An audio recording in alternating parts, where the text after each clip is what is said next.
Opposite ആണ്.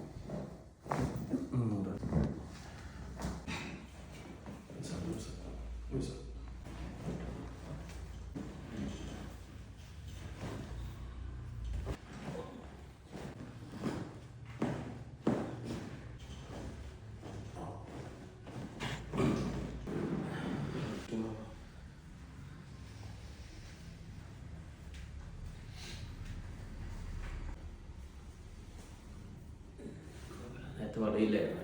നേരത്തെ ഇങ്ങനെ വളയില്ലായിരുന്നു. ഒരു ബൾജാണെങ്കിൽ ഡോക്ടർ പറഞ്ഞിട്ടുണ്ടായിരുന്നു, കംപ്ലൈൻറ്റ് പറഞ്ഞിട്ടുണ്ടായിരുന്നു. കുറേ മരുന്ന് കഴിച്ചു. മരുന്നിനോട് ഒരു മടുപ്പ് തോന്നി സത്യം പറഞ്ഞു കഴിഞ്ഞാൽ. അപ്പോഴാണ് ഇവിടെ നേരത്തെ വന്നിട്ട് പോയ സുരേഷ് എന്ന് പറഞ്ഞാൽ പഴയവരുള്ള നമ്മുടെ സുഹൃത്താണ്. അപ്പോൾ ആള് ഇതുപോലെ വന്നു. ആൾക്ക് ഓക്കെ എന്ന് പറഞ്ഞതിൽ അങ്ങനെ വന്നതാണ്. നിലവിൽ ഞാനിതിപ്പോൾ 5-ാമത്തെ പ്രാവശ്യമാണ്. 5ാമത്തെ സിറ്റിംഗ് ആണ്. ഞാനിവിടെ വരുന്ന സമയത്ത് നിലവിലേക്ക് വണ്ടിയിൽ ഇരുന്ന് കഴിഞ്ഞാൽ നീ വരില്ലായിരുന്നു. അത്ര ബുദ്ധിമുട്ടോടിയിട്ട് വന്ന്. നിലവിൽ എല്ലാം ഓക്കെയാണ്. എനിക്ക് തന്നെ ഒരു കോൺഫിഡൻ്റ് ആയി. നമ്മുടെ മനസ്സിലായിട്ട് നല്ലൊരു ബുദ്ധിമുട്ടോടെ വന്നത്. എനിക്ക് നല്ല കോൺഫിഡൻ്റ് ആണ്. ഇപ്പോൾ 95 എന്ന് പറയുമ്പോൾ ഒരു 98% എനിക്ക് ഞാനിപ്പോൾ ഓക്കെയാണ്.